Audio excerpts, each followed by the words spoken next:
যে সমস্ত তৃণমূল নেতা নেত্রী মমতা ব্যানার্জির সঙ্গ ছেড়ে ঋতব্রত ব্যানার্জির শিবিরে ফিরেছেন তাদের বেশিরভাগেরই অভিযোগ অভিষেক ব্যানার্জির বিরুদ্ধে। অভিষেকের ঔদ্ধত্যের কারণেই তৃণমূলের বর্তমান এই বেহাল দশা বলে অভিযোগ তাদের। আর এরই মধ্যে সম্প্রতি অভিষেক ব্যানার্জি বলেন, যাদের আমাকে নিয়ে সমস্যা তাদেরকে অনুরোধ করব, মানুষ বোকা নয়। আজকে 18 তারিখ, 19 তারিখ আসুন, 20 তারিখ আসুন, 21 তারিখ আসুন, যবে আসার আসুন, আজকে চলে আসুন, আপনারা ফিরে আসুন, আমি 1 ঘন্টার মধ্যে ইস্তফা দিয়ে দিচ্ছি। আর অভিষেকের এই বক্তব্যের পরিপ্রেক্ষিতে এনসিপিআই এর সঙ্গে মার্চ হয়ে যাওয়া সাংসদদের মধ্যে অন্যতম সায়নী ঘোষ সংবাদ মাধ্যমে প্রশ্নের উত্তরে মুখে হালকা হাসি নিয়ে বলেন, ভেরি নাইস অফ হিম।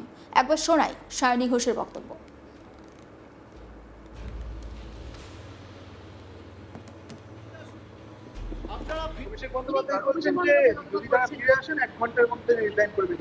সকলকে ফিরে আসার আহ্বান জানাচ্ছেন, বলছেন সকলে ফিরে আসুন। Very nice okay. কি বলবেন দিদি? দেখুন, এখন অভিষেক বন্দ্যোপাধ্যায় বলছেন সকলে ফিরে যান, তাহলে উনি ইস্তফা পর্যন্ত দিতে রাখেন। উনি যেটা বলছেন ওটা উনি বেটার বলতে পারবেন, আমি আসলে শুনিনি, কাজে আমি বলতে পারবো। শুনলেন তো, মুখে হালকা হাসি নিয়ে ঠিক কি বললেন সায়নী ঘোষ। চলুন এবার শুনে নেওয়া যাক অভিষেক ব্যানার্জি ঠিক কি বলেছিলেন। যাদের সমস্যা রয়েছে তারা যদি বলে যে দলের এই পারফরমেন্সের জন্য বা পরাজয়ের জন্য যদি অভিষেক বন্দ্যোপাধ্যায় দায়ী হয়, তাহলে 24-এ যে তৃণমূল কংগ্রেস 29টা আসন পেয়েছে তার কৃতিত্বও আমার। যদি ডিসক্রেডিট আমার হয়, হারে, তাহলে জেতার সময় ক্রেডিটও আমার। আর যাদের আমাকে নিয়ে সমস্যা তাদেরকে অনুরোধ করব যে মানুষ বোকা নয়। আজকে 18 তারিখ, আপনি 19 তারিখ আসুন, 20 তারিখ আসুন, 21 তারিখ আসুন, যবে আসার আসুন, আজকে চলে আসুন, আপনারা ফিরে আসুন, আমি 1 ঘন্টার মধ্যে ইস্তফা দিয়ে দিচ্ছি। কেউ আসবে না। ডিল হচ্ছে ওদিকে যাও, অভিষেক ব্যানার্জিকে গালাগালি দাও, তোমাকে বেঁচে থাক, তোমাকে বাঁচিয়ে রাখবো, ইডিও ধরবে না, সিবিআইও ধরবে না। যাদের বিরুদ্ধে ভুড়ি ভুড়ি অভিযোগ তারা এখন হয় পুলিশের কাছে ধৃত, না হলে বালিশ চাটা ঋতব্রত। এদিকে অভিষেকের এই বক্তব্যের প্রেক্ষিতে কড়া প্রতিক্রিয়া দেন ঋতব্রত ব্যানার্জি। তিনি বলেন, তাল রাখতে পারছে না, মাথার ঠিক নেই, ওর কথা সব বিরোধিতায় ভরা। 2024-এর নির্বাচনের সব কৃতিত্ব যদি ওর হয়, তবে 2026-এর দায়ও মেনে নিয়ে এতদিন কেন পদত্যাগ করলো না? ও তো পদত্যাগ করা উচিত ছিল। 30B হরিশ চ্যাটার্জি স্ট্রিটের উঠোনের অভয়ারণ্যের মধ্যে ঘোরাফেরা করছেন, বাইরে বেরোতে পারেন না। বেরোলে কি হয় সেটা তো দেখা গিয়েছে। একবার শোনাই ঋতব্রত ব্যানার্জির বক্তব্য। আজকের মন্তব্য, এবারে যদি গতকালের মন্তব্যে চলে যান, গতকাল কি বলেছিলেন যাদের বিরুদ্ধে মানে লুটেরারা সব ভয়ে চলে গেছে।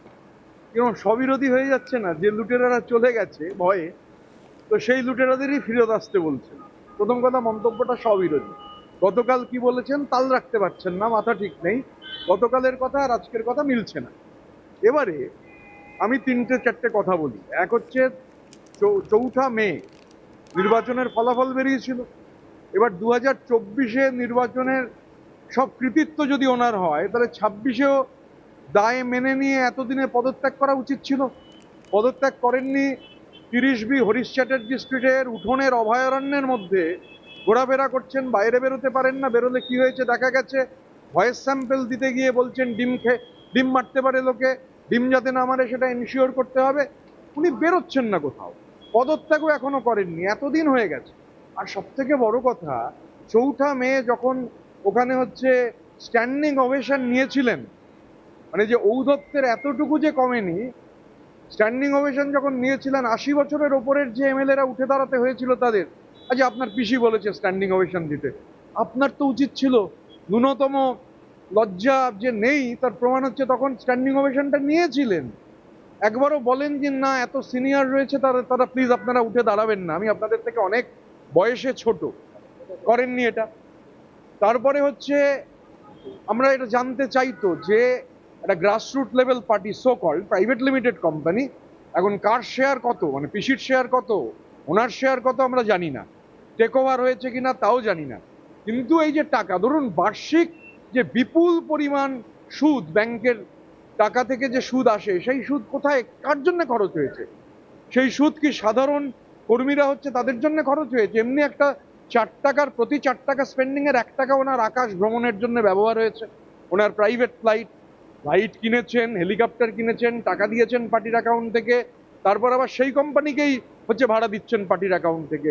মানি লন্ডারিং এর, মানি সাইফনিং এর নতুন ভিস্টা খুলেছেন। তো এটা তো আমরা জানতে চাই, আমাদের তো জানাতে হবে। যে এই টাকা কিভাবে হচ্ছে খরচ হলো, কার জন্যে খরচ হলো। ন্যূনতম লজ্জা থাকলে অবিলম্বে হচ্ছে পদত্যাগ করুন, শুধু জেনারেল সেক্রেটারির পদ থেকে নয়, যেটা আছে তার সঙ্গে লোকসভার দলনেতারও যে কজনের উনি দলনেতা, সেই কজনের লোকসভার দলনেতার পদ থেকেও পদত্যাগ করুন। এটা মানে ন্যূনতম যদি কোনো ইন্টিগ্রিটি থাকে এটা ওনার করা উচিত, কোনো কথা না বলে, ভাষণ না দিয়ে। জয়ের কৃতিত্ব চাইছেন, দেবেন? 24-এর জয়ের কৃতিত্ব উনিই নিয়েছেন, তো কাউকে তো দিতে হয়নি। 24-এর কৃতিত্ব উনিই নিয়েছেন। এবং ওই যে পার্লামেন্টে, আমি জানি না এই পার্লামেন্টে অভয়ারণ্য ছেড়ে বাগরোল যাবে কিনা পার্লামেন্ট রূপটি, তো পার্লামেন্টের রেকর্ডে আছে টেবিল চাপড়ে ওই 7 লাখ কত, সেই মডেলটা যে কিরকম সেটা তো ওই পুষ্পা, একে একে শুকাইছে পুষ্প নিবিছে দেউটি, মধুকবি লিখেছিলেন। সে পুষ্প ঝরে পড়েছে, মডেল কিরকম সেটা দেখতে পাওয়া যাচ্ছে। তো স্বাভাবিকভাবে এগুলো, আমাদের কথা খুব ক্লিয়ার, লাউড অ্যান্ড ক্লিয়ার। তো আমরা সেটা বললাম যে আগে উনি ইমিডিয়েটলি পদত্যাগ করুন। আর ওনার যে ন্যূনতম ঔদ্ধত্যে কিছু কমেনি, 4 তারিখ তার প্রমাণ। দাঁড়িয়ে দাঁড়িয়ে স্ট্যান্ডিং ওভেশনটা এনজয় করেছেন, বয়স্ক লোকেরা উঠে দাঁড়িয়ে স্ট্যান্ডিং ওভেশন দিচ্ছেন। ন্যূনতম লজ্জা থাকলে বলতেন যে আপনারা উঠবেন না, আপনারা আমার থেকে বয়সে অনেক বড়। দেখুন, 2026 সালে বিধানসভা নির্বাচনের পর তৃণমূল কংগ্রেস, যে আসল তৃণমূল কংগ্রেস, সেটা একেবারে ভেঙে খান খান হয়ে গিয়েছে। বলা যেতে পারে তৃণমূল কংগ্রেস ভেঙে এখন 3 টুকরো। কারণ আমাদের রাজ্যে যে সমস্ত বিধায়করা যারা এবারের বিধানসভা নির্বাচনে জিতেছেন 80 জন, তাদের কার্যত সিংহভাগ এখন ঋতব্রত বন্দ্যোপাধ্যায়ের ওই নব্য তৃণমূল কংগ্রেসে যোগ দিয়েছেন। মমতা বন্দ্যোপাধ্যায়ের সঙ্গে হাতে গোনা কয়েকজন বিধায়ক রয়েছেন। অন্যদিকে তৃণমূল কংগ্রেসের যারা সাংসদ, তারাও কিন্তু এনসিপিআই নামক একটা অনামী দলে যোগ দিয়েছেন। বলা যেতে পারে 20 জন সাংসদ সেখানে যোগ দিয়েছেন। আর ঠিক এই পরিস্থিতিতে দাঁড়িয়ে 18 তারিখ অভিষেক ব্যানার্জি কালীঘাট থেকে, অর্থাৎ মমতা ব্যানার্জির বাড়ির সামনে থেকে দাঁড়িয়ে বলেছিলেন যে যারা দল থেকে বেরিয়ে গিয়েছেন, তাকে নিয়ে যদি দলের অন্যান্য নেতা কর্মীদের সমস্যা হয়, তাহলে তারা দলে ফিরে আসুন। তিনি প্রয়োজনে 1 ঘন্টার মধ্যে ইস্তফা দিয়ে দেবেন। এবং এই অভিষেকের বক্তব্য শুনে কিন্তু এনসিপিআই এর সঙ্গে মার্জ হয়ে গিয়েছেন সায়নী ঘোষ। তিনিও একজন সাংসদ। আমরা জানি রাজ্যে তৃণমূল কংগ্রেস সরকার যখন ক্ষমতায় ছিল, এই সায়নী ঘোষ কিন্তু অত্যন্ত ঘনিষ্ঠ ছিলেন তৃণমূল কংগ্রেসের, এবং একেবারে প্রথম সারিতে তাকে দেখা যেত। তিনি এখন তৃণমূল কংগ্রেসের সাংসদ, যে সেই সাংসদ থেকে বিদ্রোহী সাংসদে গিয়ে এনসিপিআই এর সঙ্গে মার্জ হয়ে গিয়েছেন। আর এই কথা শুনে সংবাদ মাধ্যমের মুখে এই প্রশ্নের উত্তরে তিনি হালকা হাসেন এবং তিনি বলেন যে ভেরি নাইস অফ হিম। শুধু তাই নয়, ঋতব্রত ব্যানার্জি, তিনিও কিন্তু অভিষেক ব্যানার্জির এই বক্তব্য শুনে যথেষ্ট কটাক্ষ করেছেন এবং তিনি বলছেন যে অভিষেক ব্যানার্জি যদি সত্যি এই ধরনের মন্তব্য করে থাকেন, তাহলে তিনি কেন আগে পদত্যাগ করেননি। সমস্ত আপডেট পৌঁছে দেবো আপনাদের কাছে। নজর রাখুন আজ তাক বাংলায়, সাবস্ক্রাইব করতে ভুলবেন না।